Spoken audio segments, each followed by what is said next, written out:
Welcome again to Life with Jennifer JM. I am a girl, Auntie Jen, and yes, we're back on the politics. Yes, this time again we're talking about Andrew. There are some things we're going to look at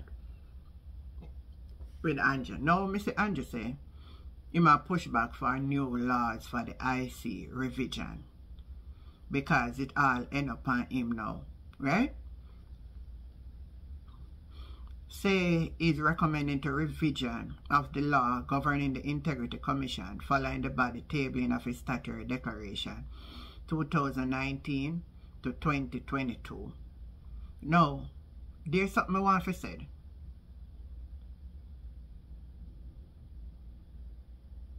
Why all of a sudden? Because you are at the center of it. You want to amend it. Do you know why you want to amend it? I'm going to make you hear. You see this man here? He's very devious. Him devious. You hear me telling you? Him is very devious. Me I'm gonna listen to this. And the Integrity Commission. The truth about Andrew and the Integrity Commission. And he made a complaint to his attorney for him to write the IC to tell him, listen, my client said you're harassing him. So you're to cease and desist. If no one nobody talk to him, the IC must not ask him to submit his statutory declaration because he's big brother and mighty and he's above the law. So the IC said, okay, all right, we're going to give you the privilege.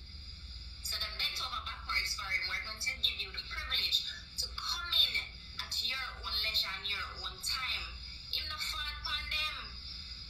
So the IC went back again and they wrote him a letter to say, listen, come into the office, sit down and speak with us at XYZ time.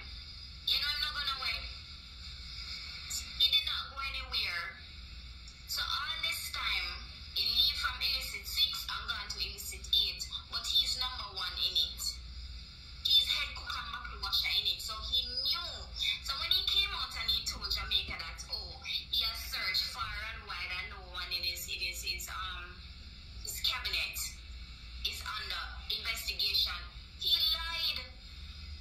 He lied, and that is the sticking point to all of this. He did not come out and say, Jamaica, you know what? I'm being investigated by the ACE, by the IC. Just like when Montague came out and him start cuss and said, listen, who God bless no man curse. Them investigate me. He could have said that, but he did not. Because he thought it would have gone away. The young man at the IC who they hold him up and took away is a touchy case. That is the young man who kept on sending out memos to him. Who don't connect the dots. Yeah. Why is it that the same young man who was sending the memos to him from the IC, why was he attacked at work and his touchy case was taken away from him? Why did the young man not go and give a formal report and lodge a complaint at the police station? Why is it that Bailey could come out and say, you know what, the police can... What a mess, what a mess, what a mess, what a mess.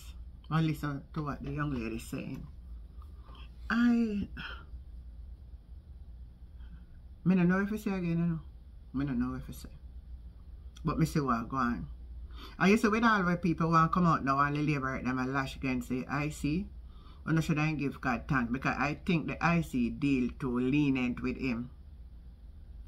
I believe the Integrity Commission is too lenient, and what he had wanted to do is to keep drag it out more and more till election time.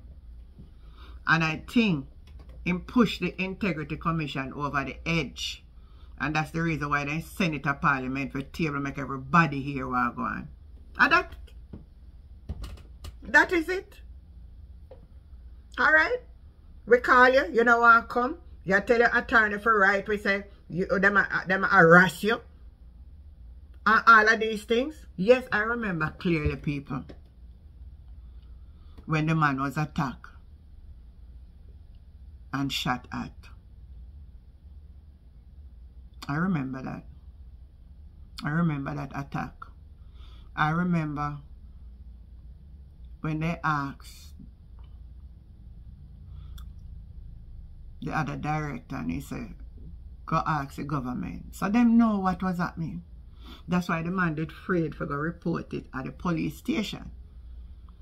Because he know the magnitude. Let me tell you now, I say brave to bring this out, you know.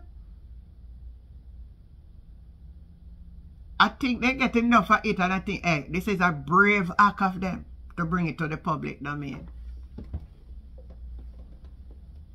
Because the man didn't want to intimidate them. No, say, all the way I do, and still I come out, still I act like him right.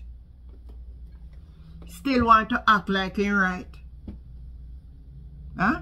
I want us, the Jamaican people,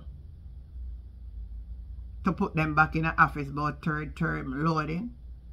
Me see Nationwide put out another Nationwide poll saying, Blue Dot poll, that the people of Jamaica trust the Prime Minister, but them not trust in government. I don't know say me have to laugh when me see them a mad sitting here, because me know say them a sitting there madness. Yes, them a sitting there a absolute madness, people. Me not know where this a Blue Dot poll it come from, you know. But let me tell you now where this a Blue Dot poll it I say. Voters are expressing trust in the Prime Minister, Andrew Holness, than the government he led. That means to say, the people don't trust nobody in the government, but they only trust Andrew, according to the latest Nationwide Blue Dot powered tool. 46% of respondents say they trust the Prime Minister, compared to 43% who say they trust his government. But been a 6% point increase for Mr. Holness since September last year. Of the 46 respondents who say they trust Andrew Holness, 14 express strong trust. 14%, you know, listen to this, you know.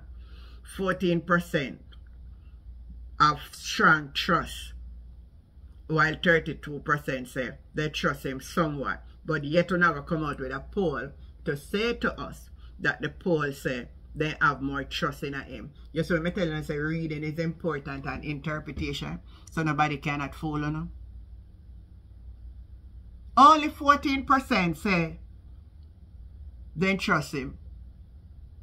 Yet them put a headline to say, Blue Dot poll voters have more trust in the PM. If you don't read it now, you won't see what it's saying. You know? So out of the 46%, some say we trust him somewhat, and some 14 express nothing for him again. So how that be headline? So the Jamaica people trust him. On the top tell lie now, man. Stop tell lie. So let me tell you something. This IC thing now go with anytime soon. It is going to linger on. And I'm glad it come to the forefront so the people can really see the Prime Minister for who he really is. Leave on a view, leave on a comment, and tell me what you think about the conversation. And tell me, and we continue. Tell me, look, I don't know where else with the people. And just tell me what's going on. Oh, Lord Jesus, like, share, and subscribe to the channel, Life with Jennifer JM. I'm your girl, Auntie Jen. Catch you next time. Bye. Perhaps, and have the risk or the perception that they could obstruct the investigation. No, there's no minister in a stronger position to obstruct an investigation than the Prime Minister himself. He, for example, is going to determine who the replacement Minister of Finance will be. He, under whose portfolio the FID falls.